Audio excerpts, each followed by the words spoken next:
55 years old and I'm a professional bodybuilder. Ugh. I hurt my back, so I gotta go get some x-rays.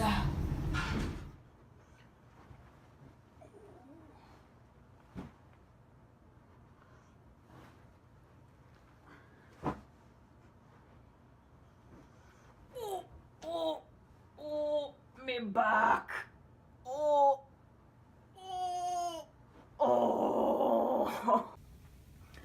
Hey guys, it's me Frank. I'm back again with my second video of this week. I just want to update you guys on the progress I've had. Feeling like I'm looking pretty good, and I hurt my back yesterday. I was making the bed and just really hurt a lot. So I'll keep you guys posted. I'm heading for some x-rays tomorrow, and guess we'll see. I'm gonna have to impress some of the ladies with my sick looks. Alright, make sure you like and subscribe, comment, and I'll see you guys in the next one. Alright, stay fit. Went in a few weeks ago for some x-rays, but called me back recently because they said they need more. I think that's just an excuse for the nurses to come and stare at me some more. Frank's radiologist was unhappy with the original image taken, and for good reason. The EI number on the first image was out of range, quite a bit underexposed at 1.5, when the acceptable range for EI numbers with this specific system is 2.0 to 2.3. This can be indication of a poor quality image.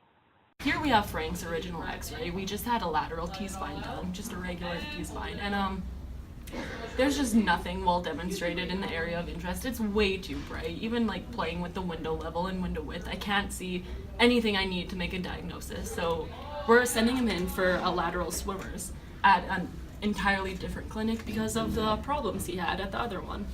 Hi, my name's Jessica, and I've been an x-ray tech for like 2 months now.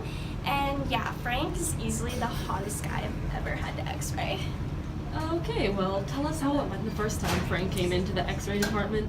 Oh, it was amazing. I set my technique as fast as I could so I could get in there and touch his really broad shoulders.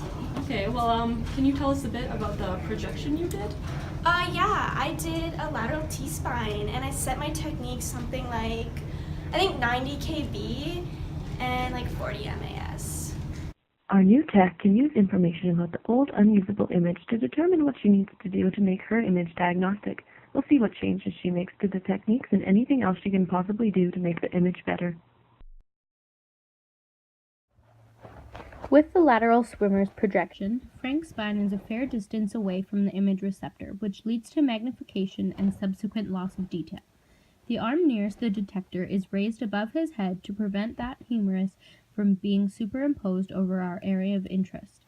Also, with the lateral swimmer's projection, I need to use a compensating filter because of the large difference of thickness between Frank's neck and shoulder.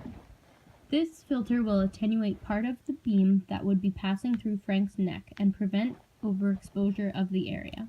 Because Frank's shoulders are so broad, his upper half will be farther away from the detector than the lower half, causing his spine to be slightly tilted. This tilt could cause distortion of the image and joint spaces to appear closed, so I'll need to use a 5 to 15 degree cephalic angle to compensate for any possible distortion. Tight collimation is needed for this image, therefore decreasing the amount of matter the beam passes through, which decreases the scatter. Decreased scatter will increase the contrast of the recorded image. This is beneficial in our case because Frank is so wide that his large amount of matter would increase scatter that reaches the image receptor, therefore decreasing contrast. I set my techniques at 101 kV and 80 MAS. The techniques for your average patient would be 96 kV at 65 MAS, but because of Frank's considerably large size, I will need to increase each of the techniques for enough of the beam to get through Frank and reach the image receptor. Even our technologist can tell that this image is much better in quality than the previous image taken of Frank. She would have taken into consideration Frank's extremely muscular build, noting that the lower atomic number of muscle will produce more scatter. The increased kV used would also increase scatter. The technologist made sure to use the grid to absorb this excess scatter, as quite a bit would be created on an image like this with a patient of Frank's size and composition. The MAS was also increased for this image because of Frank's size and the use of the grid. Because there is more mass for the radiation to travel through in someone of Frank's size, the amount of radiation in the beam must be increased in order for the radiation intensity at the image receptor to be enough to form a good quality image. The use of a grid also attenuates scatter, which decreases radiation intensity at the image receptor, and setting a higher MAS can compensate for this. We definitely need to lower the image contrast. Using a higher kV will ensure that image contrast will decrease because there will be more uniform penetration between thick and thin parts.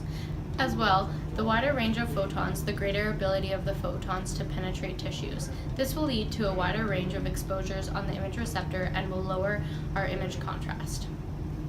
So why did you have to bring Frank back in for another x-ray? Well, the radiologist said that the image originally taken did not have enough information for her to make a diagnosis, and I agree with her.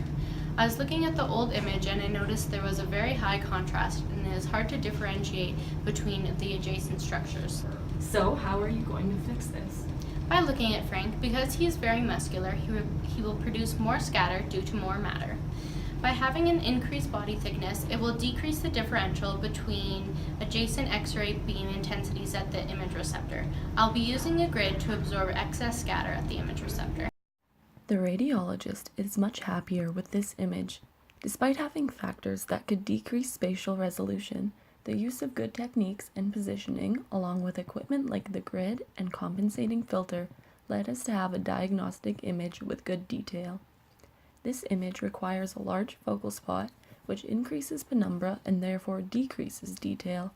Penumbra is also increased due to the more roundly shaped structures within the human body, but this is obviously unavoidable. On the other hand, the MAS was increased, and this increased the signal-to-noise ratio, which is what we want as it decreases the quantum model we saw and were unhappy with on the original image.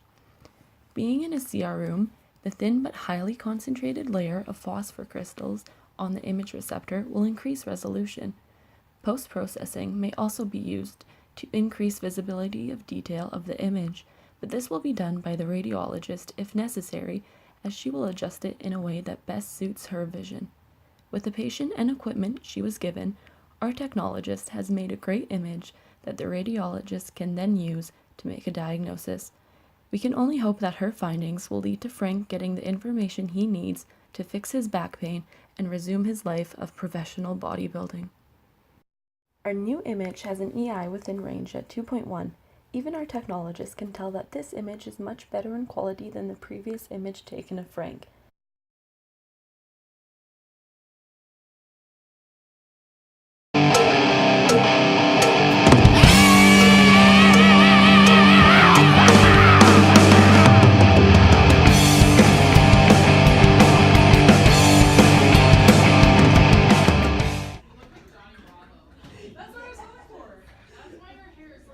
Okay, who? This is your humerus. Alright, I'm just gonna feel for your bone here. Ah. Frank, you need to hold still. Yeah, I'm just gonna pull this Hold out. still Oh, for me, baby. Do you feel better now? Yes. Sweet nurses wanna stare at me some more. Dang it. He's not 40. Okay, go. As well. Whenever you're ready. Quiet on set. We're recording. Sorry. Okay. Went in for a few. I have a hair in my mouth.